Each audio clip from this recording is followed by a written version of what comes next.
mahasiswa program studi pendidikan guru sekolah dasar, kami sering terlibat dalam kerja kelompok untuk menyelesaikan berbagai tugas perkuliahan.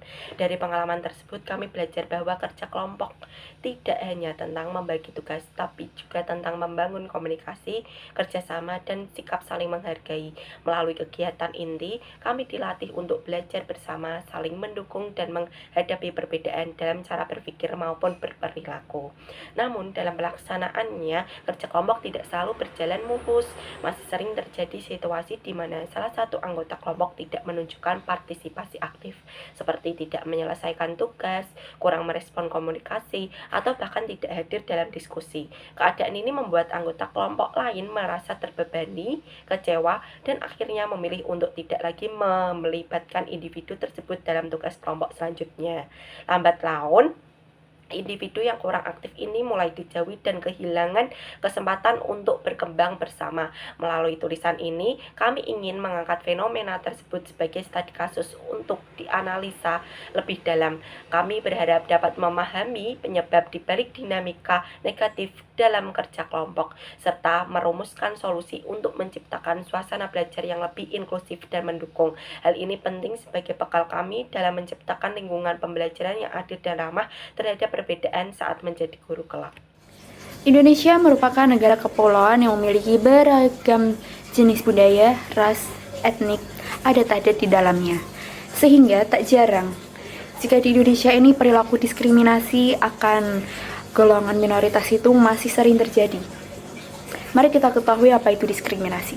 Yang pertama, menurut Theodore Roosevelt tahun 1979, beliau berpendapat bahwa diskriminasi merupakan penyimpangan perilaku yang dilakukan oleh seorang atau kelompok mayoritas terhadap kelompok minoritas yang didasarkan adanya perbedaan, baik itu ras, budaya, etnik, suku, maupun kelas sosial. Kemudian dalam Undang-Undang Nomor 39 Tahun 1999 tentang Hak Asasi Manusia Pasal 1 Ayat 3, di dalamnya menegaskan bahwa diskriminasi adalah setiap pembatasan, pelecehan, pengucilan yang langsung ataupun tak langsung didasarkan pada pembedaan manusia atas dasar agama, suku, ras, etnik, kelompok atau golongan, status sosial, status ekonomi, jenis kelamin, bahasa, keyakinan politik yang berakibat adanya pengurangan, penyimpangan atau penghapusan pengakuan, pelaksanaan atau penggunaan hak asasi manusia, dan kebebasan dasar dalam kehidupan, baik individu maupun kolektif dalam bidang politik, ekonomi, hukum, sosial, budaya, dan aspek kehidupan lainnya. Lalu menurut Fultoni et al. Tahun 2009, mereka berpendapat bahwa diskriminasi adalah perlakuan berbeda karena perbedaan warna kulit, latar belakang, kelas, etnis, jenis kelamin, ekonomi, agama, dan yang lainnya. Dari ketiga ahli tersebut, dapat disimpulkan bahwa diskriminasi adalah perlakuan menyimpang dari seseorang ataupun kelompok mayoritas terhadap kelompok minoritas yang didasarkan adanya sebuah perbedaan, baik itu latar belakang, ras, etnik, budaya, agama, gender, bahkan status sosial ekonomi. Stigma dan diskriminasi ini dikeluarkan oleh masyarakat mayoritas kepada minoritas yang menjadi isu global dan sekarang dan saat ini menjadi tantangan besar bagi bangsa Indonesia. Dampak dari stigma dan diskriminasi ini adalah dampak akademis dan juga psikologis di dunia pendidikan. Satuan pendidikan memiliki peranan penting dalam meningkatkan nilai kebersamaan, nilai persatuan, saling berbagi dan menghargai, dan juga toleransi antar perbedaan. Maka, diharuskan sebuah instansi pendidikan dapat menciptakan lingkungan belajar yang kolaboratif yang dapat mensinergikan setiap individu dalam pembelajaran, seperti halnya pendekatan kolaboratif. Nah, menurut Vygotsky, di awal abad ke-20, beliau berpendapat bahwa pembelajaran kolaborasi atau pembelajaran kolaboratif adalah proses belajar melalui interaksi sosial yang memfasilitasi pemahaman lebih dalam dan memperkaya pengetahuan. Pembelajaran kolaboratif memiliki peran penting dalam interaksi sosial dalam membangun pengetahuan individu. Lalu menurut Johnson, tahun 1994, beliau berpendapat bahwa pembelajaran kolaboratif adalah proses pembelajaran dengan cara siswa akan bekerja secara berkelompok dan akan membagi tugas pada setiap anggota kelompok, sehingga setiap anggota kelompok akan memiliki tanggung jawab terhadap tugas-tugas yang telah dibagi. Lalu, menurut Monfiatic tahun 2023, beliau mengemukakan bahwa pembelajaran kolaboratif adalah pendekatan pembelajaran di mana peserta didik akan berinteraksi untuk mengemukakan ide, menggali atau menganalisis pertanyaan, dan menyelesaikan sebuah permasalahan ataupun proyek. Nah, dari ketiga pendapat ahli ini dapat disimpulkan bahwa pembelajaran kolaboratif adalah sebuah proses pembelajaran yang mengedepankan kolaborasi antar peserta didik atau antar individu yang bisa berupa bekerja secara berkelompok dengan membagikan peran pada setiap anggota kelompok untuk menganalisis, menggali sebuah ide, menemukan ide, menyelesaikan sebuah proyek ataupun permasalahan untuk mencapai tujuan bersama. Diharapkan pembelajaran kolaboratif ini dapat mensinergikan setiap individu yang memiliki latar belakang yang berbeda, sehingga mereka akan membangun, secara tidak langsung akan membangun nilai-nilai toleransi dan juga nilai-nilai persatuan antar individu dengan latar belakang yang berbeda. Tujuan dari studi kasus tersebut yaitu yang pertama untuk mengetahui bentuk-bentuk diskriminasi yang terjadi dalam pembelajaran kolaboratif antar mahasiswa. Lalu yang kedua untuk mengetahui faktor-faktor penyebab munculnya perlakuan diskriminatif dalam kerja kelompok. Lalu yang ketiga untuk mengetahui dampak diskriminasi terhadap proses belajar dan dinamika sosial mahasiswa. Lalu yang keempat untuk mengetahui solusi penyelesaian pencegahan diskriminasi pada proses belajar kolaboratif. Selanjutnya terdapat uraian studi kasus. Dan dalam uraian studi kasus ini yang pertama terdapat deskripsi mengenai perlakuan diskriminatif dalam lingkungan pembelajaran kolaboratif. Nah, di sini kami mengangkat seseorang yaitu Efesus. Dia adalah mahasiswa semester 6 asal Papua yang mengalami kesulitan dalam mengikuti kegiatan perkuliahan, terutama dalam kerja kelompok. Nah, pada awalnya teman-temannya itu teman sekelasnya itu menerima kehadirannya dan mengajaknya untuk bergabung dalam sebuah kelompok. Namun sikap pasif dan kurangnya kontribusi Efesus dalam mengerjakan tugas membuatnya mulai dijauhi oleh teman-temannya. Ia sering menolak bagian tugas ketika pembagian tugas dengan alasan pribadi seperti tidak punya laptop, tidak punya kuota, kemudian dia mungkin lagi sibuk, serta jarang berkomunikasi dengan teman-teman kelompok dan tidak aktif untuk berdiskusi bersama, sehingga teman-temannya itu merasa terbebani dan harus menyelesaikan tugas tanpa bantuan dirinya. Dia juga sering ketika hampir tenggat waktu itu berakhir, dihubungin itu juga tidak bisa. Dia sulit untuk dihubungin dan sehingga bagian tugas dia itu dikerjakan oleh kelompoknya. Nah, selain itu, kepribadiannya yang introvert dan tertutup semakin membentuk situasi karena memperburuk situasi karena Efesus tidak terbuka membicarakan kesulitannya itu di bagian mana dengan kelompoknya, dan yang harus dia kerjakan itu yang mana dia tidak pernah mau menanyakan dengan kelompoknya dan cenderung menyendiri dia itu orangnya, sehingga komunikasi dalam kelompok itu terhambat dan persepsi negatif dari teman-teman kelompoknya itu semakin kuat. Nah, selain itu, cara Efesus berbicara yang datar dan ekspresi wajahnya yang susah dibaca sering membuat teman-temannya itu menganggap dia tidak ramah. Hal ini membuat jarak antara Efesus dan teman-temannya, terutama yang berasal dari budaya Jawa yang sering menggunakan bahasa daerah saat berkomunikasi sehari-hari. Mereka menganggap bahwa Efesus ini tidak ramah karena dari ekspresinya yang datar dan cara berbicaranya. Nah, sikap Efesus yang cenderung mengerjakan tugas sendiri dan kurang bertanggung jawab membuat teman-temannya itu kurang percaya ketika pembagian tugas dan sering menghindarinya saat membentuk kelompok. Nah, kesulitan Efesus menyesuaikan diri dengan budaya dan cara berkomunikasi di lingkungan kampus ditambah dengan sikap tidak langsung diskriminatif dari teman-temannya membuat dia merasa semakin terasingkan. Akibatnya, Efesus mengalami kesulitan baik dalam belajar maupun bergaul dengan teman sekelasnya. Terdapat bentuk problematika. Yang pertama, keterbatasan akademik yang tidak diimbangi dengan dukungan sosial. Efesus diketahui memiliki keterbatasan akademik dan kesulitan dalam memahami serta menyelesaikan tugas perkuliahan. Namun, bukannya mendapat dukungan atau bimbingan dari lingkungan sekitarnya, Efesus justru semakin tersisih karena dianggap tidak mampu berkontribusi dalam kerja kelompok. Hal ini mencerminkan kurangnya pendekatan kolaboratif yang inklusif di lingkungan kelasnya. Kemudian, yang selanjutnya, sikap tertutup dan kurangnya kemampuan berinteraksi sosial. Efesus memiliki kecenderungan introvert dan sangat tertutup dalam berinteraksi dengan teman-temannya.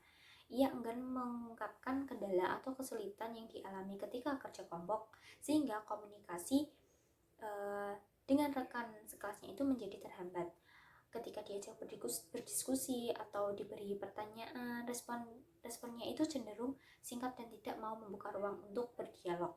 Hal ini membuat orang lain sulit mengerti dirinya dan semakin berpikir buruk tentangnya.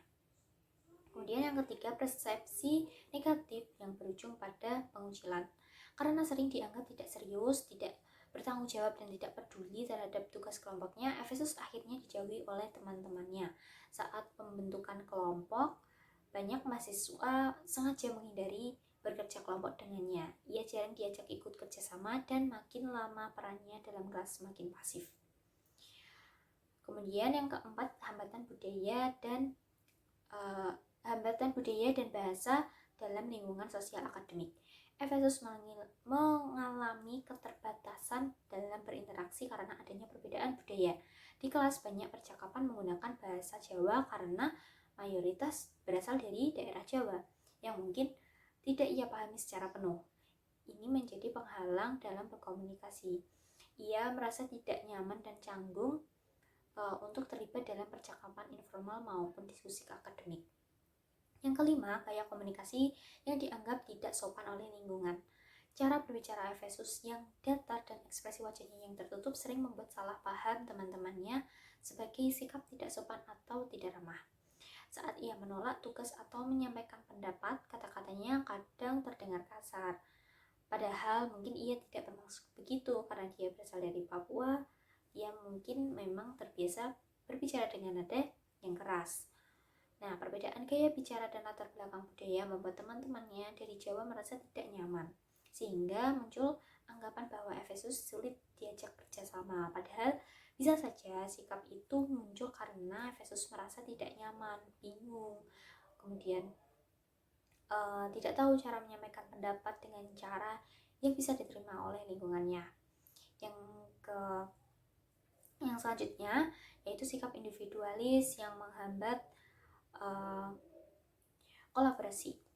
Dalam beberapa kesempatan, Efesus mengerjakan tugas tanpa berdiskusi atau berkoordinasi dengan anggota kelompok.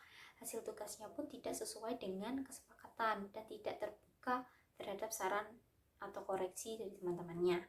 Sikap seperti itu membuat teman-temannya semakin yakin bahwa Efesus ini tidak bisa diajak kerjasama, sehingga mereka semakin enggan mengajaknya bergabung dalam kelompok. Kemudian diskriminasi sosial yang tersembunyi dari rekan sebaya. Teman-teman sekelas Efesus yang memiliki ambisi tinggi dalam prestasi akademik menunjukkan sikap tidak terbuka terhadap keberadaan mahasiswa yang dianggap tidak memberi kontribusi maksimal. Mereka tidak, meskipun tidak dalam bentuk diskriminasi verbal atau secara langsung, tindakan menjauhkan, tidak melibatkan, dan menolak keberadaannya dalam kelompok merupakan bentuk diskriminasi sosial yang tersembunyi. Hal ini membuat Efesus secara terpisah dan tidak menjadi bagian dari lingkungan belajarnya. Selanjutnya, lingkungan belajar yang kurang responsif terhadap keberagaman. Kasus Efesus juga menunjukkan bahwa lingkungan tempat ia belajar belum bisa menerima perbedaan dengan baik. Tidak ada usaha dari sistem atau teman-temannya untuk menjembatani perbedaan budaya, cara belajar, dan kemampuan setiap mahasiswa. Misalnya, saat teman-teman lain aktif berdiskusi dan menggunakan bahasa daerah, Efesus hanya diam karena tidak mengerti dan tidak tahu harus mulai dari mana. Akibatnya, mahasiswa seperti Efesus ini yang memiliki latar belakang sosial, emosional, dan budaya yang berbeda menjadi lebih mudah tersisih dan tertinggal dalam proses. Jadi, analisis penyebab ini, permasalahan yang dihadapi oleh E ini cukup kompleks karena melibatkan banyak aspek, mulai dari akademik, sosial, hingga budaya. Dari segi akademik ini, E ini memang terlihat kesulitan dalam mengikuti perkuliahan dan menyelesaikan tugas.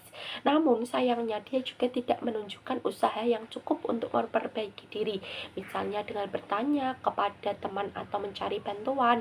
Ketika mendapat tugas kelompok, ia sering menolak dengan alasan-alasan yang terdengar berulang, seperti tidak punya laptop atau tidak paham materi.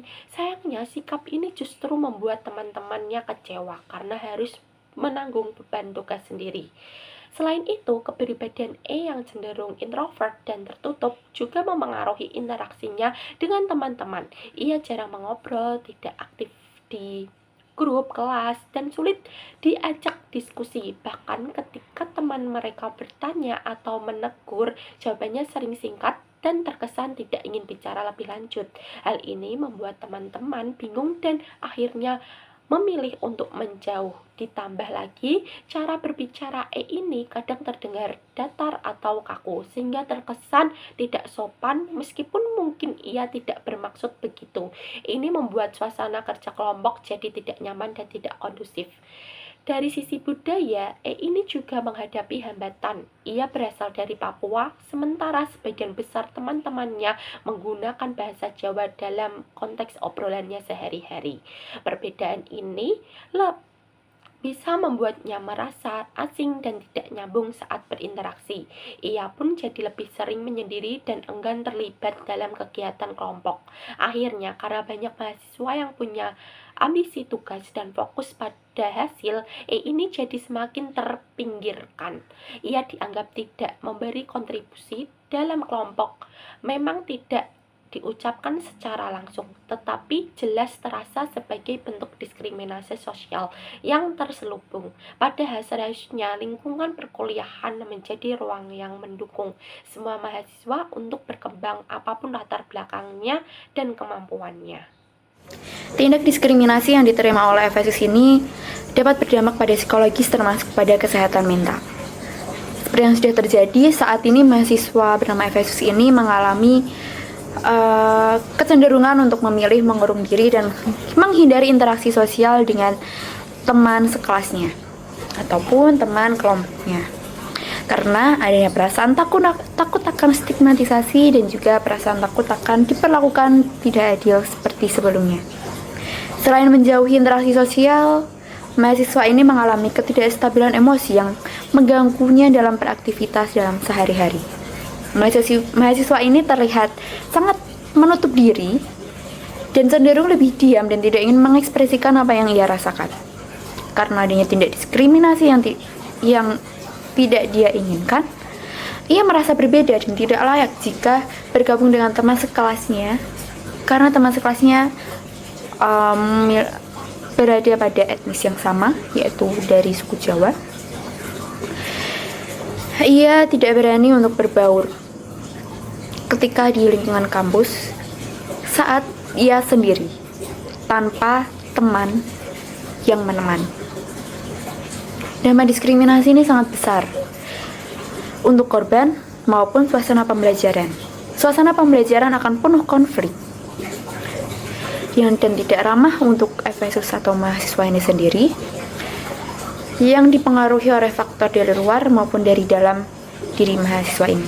Pandangan negatif yang sering dilontarkan dari teman Efesus seperti anggapan bahwa mereka bau, mereka tidak beradab, dan mereka tidak kompeten dalam pembelajaran dapat mempengaruhi Efesus untuk menjalin hubungan dengan mahasiswa yang lainnya.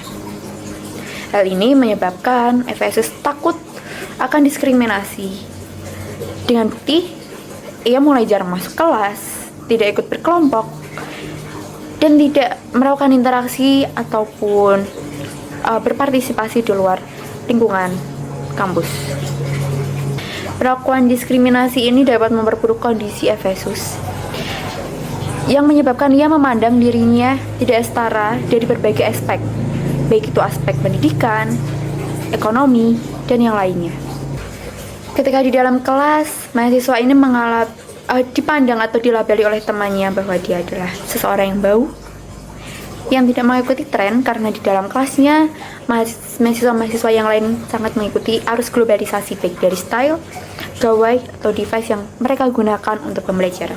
Hal ini membuat rasa minder pada Efesus sendiri karena dia tidak mengikuti arus globalisasi, sehingga ia merasa tertekan di dalam kelas. Dalam perkuliahan, ia sering berbaur dengan teman kelasnya yang penuh dengan ambisi, mampu bekerja dalam tim dengan baik, dan mampu berpikir dengan cepat. Teman-teman di dalam kelasnya sangat mudah untuk memahami sebuah materi atau penugasan. Hal ini membuat dia merasa tertekan, dan dia enggan untuk bertanya karena dia takut akan pandangan orang jika dia ini tertinggal. Seperti yang kita ketahui, pendidikan di Jawa dan juga di Papua ini sangat berbeda. Tekanan ini berdampak pada psikologis dan juga akademisnya, yang mana pada proses pembelajaran Efesus akan merasa sangat tertekan dan sulit memahami pembelajaran karena ia enggan bertanya. Dia dikelilingi oleh orang-orang yang berambisi. Dia penuh kesulitan dalam mengejar materi yang belum ia pahami. Dan juga ini akan berdampak pada hasil belajarnya yang tidak maksimal. Dampak dari diskriminasi ini tidak hanya pada psikologis mahasiswa Efesus, namun juga akademis, sosial, dan juga ekonomi. Ia sering merasa minder, akademisnya menurun, sosialnya dia memiliki gangguan untuk berinteraksi dengan orang lain, bahkan dia enggan untuk berinteraksi. Dan dampak ini yang ia rasakan ini akan berjangka panjang jika dia tidak mendapat dukungan dari pihak keluar atau dari kita sendiri yang masih sering mendiskriminasi orang-orang yang berbeda dari kita. Karena kita sejatinya hanya perlu memahami satu dengan yang lainnya. Perbedaan bukanlah penghalang untuk kita berkolaborasi antar teman di dalam kelas. Perlakuan yang saat ini masih dianggap sangat sepele justru berdampak besar bagi korban yang menerima perlakuan tidak pantas. Masalah terdapat beberapa solusi yang diberikan. Nah, dalam kegiatan kerja kelompok sering muncul permasalahan sosial seperti diskriminasi terhadap individu yang dianggap berbeda baik karena kepribadian maupun cara berkomunikasi. Nah, hal ini menghambat kerjasama tim dan berdampak negatif terhadap hasil kolaboratif. Terdapat beberapa usulan solusi yang mengatasi diskriminasi ini. Yang pertama, hambatan sosial dalam kerja kelompok. Nah, salah satu hambatan sosial yang sering muncul dalam kerja kelompok ini adalah kurangnya interaksi dan keterbukaan antar anggota yang dapat mengakibatkan munculnya eksklusivitas, pengucilan, atau dominasi oleh individu-individu tertentu. Nah, untuk mengatasi hal ini, penerapan sistem rotasi atau rolling anggota kelompok secara berkala menjadi solusi yang sangat efektif dilakukan. Yang selanjutnya, dijauhi karena introvert. Nah, individu dengan tipe introvert ini cenderung pendiam, lebih suka merenung, dan tidak nyaman berada di situasi sosial yang ramai atau penuh tekanan. Untuk mengatasi hal ini, penting bagi kelompok atau fasilitator untuk memberikan opsi partisipasi yang lebih fleksibel. Misalnya, dalam bentuk tertulis atau melalui diskusi kelompok kecil. Yang selanjutnya dijauhi karena tertutup. Nah, individu dengan diri tertutup ini sering dijauhi dalam kerja kelompok karena dianggap kurang berinteraksi sesama kelompok atau individu lainnya. Untuk mengatasi hal ini, diperlukan pendekatan secara personal dengan mengajak bicara secara pribadi guna memahami penyebab sikap tertutup tersebut. Yang selanjutnya, cara berbicara yang kurang sopan. Nah, cara berbicara yang kurang sopan dapat mengganggu keharmonisan kerja kelompok dan menimbulkan konflik antar anggota. Untuk mengatasinya, penting memberikan pelatihan komunikasi asertif agar setiap anggota dapat menyampaikan pendapat dengan jujur namun tetap menghargai orang lain. Yang selanjutnya, menutup diri dari orang lain. Sikap menutup diri dari orang lain dapat menghambat kerjasama dalam kelompok. Untuk mengatasi hal ini, penting membangun rasa aman dengan menciptakan lingkungan yang terbuka dan tidak menghakimi satu sama lain, sehingga individu merasa diterima apa adanya. Yang selanjutnya, sikap individualis. Sikap individualis ini dalam kerja kelompok dapat menghambat kolaborasi dan mengurangi kekompakan pada suatu tim. Untuk mengatasinya, perlu diberikan peran yang saling berkaitan antara anggota, sehingga setiap orang memiliki tanggung jawab spesifik yang bergantung pada kerjasama dengan anggota lainnya.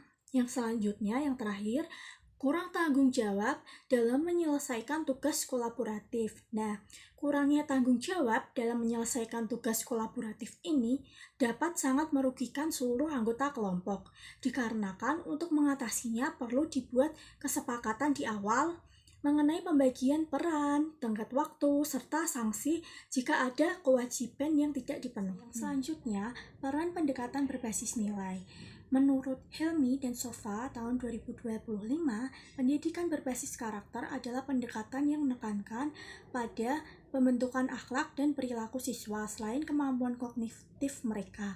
Nah, pendidikan sangat memegang peran penting dalam membentuk generasi masa depan yang tidak hanya unggul dalam bidang akademik, tetapi juga berkarakter kuat dan mampu memberikan kontribusi yang sangat positif kepada masyarakat dalam menghadapi perubahan sosial dan perkembangan zaman yang semakin kompleks ini.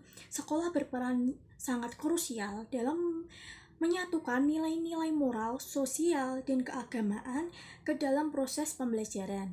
Salah satu tantangan atau hambatan terbesar dalam mengintegrasikan nilai-nilai moral, sosial, dan agama dalam proses pembelajaran. Maka dari itu, pendidikan dalam nilai-nilai peran ini harus ditanamkan sikap-sikap pendidikan karakter di mana di dalamnya mengintegrasikan nilai-nilai moral, sosial, dan agama dalam proses pembelajarannya. Berdasarkan studi kasus mengenai diskriminasi sosial dalam kerja kelompok mahasiswa, khususnya pada kasus yang dialami oleh si E ini, dapat disimpulkan bahwa diskriminasi tidak selalu terjadi secara terbuka, melainkan juga dalam bentuk yang tersembunyi dan sistematis.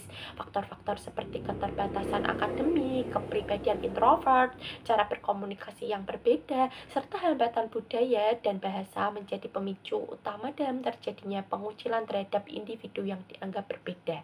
Kurangnya pemahaman empati dan inklusivitas dalam lingkungan pembelajaran menyebabkan mahasiswa seperti E ini merasa terasing, tidak berdaya, dan kehilangan semangat untuk berpartisipasi aktif dalam proses belajar. Diskriminasi ini tidak hanya berdampak pada aspek psikologis, tapi juga menurunkan kualitas pembelajaran dan kolaborasi tim secara keseluruhan. Oleh karena itu, kerja kelompok di perguruan tinggi seharusnya menjadi wadah pembelajaran sosial yang menumbuhkan sikap toleransi, gotong royong, dan penghargaan terhadap keberagaman. Mengatasi diskriminasi dalam kerja kelompok, mahasiswa perlu membangun komunikasi yang terbuka, saling memahami perbedaan, dan membagi peran secara adil. Penting untuk memberi ruang bagi setiap anggota, termasuk yang introvert atau tertutup, agar bisa berkontribusi sesuai kemampuannya. Dengan menciptakan lingkungan yang saling menghargai, kerja kelompok akan menjadi lebih inklusif dan efektif.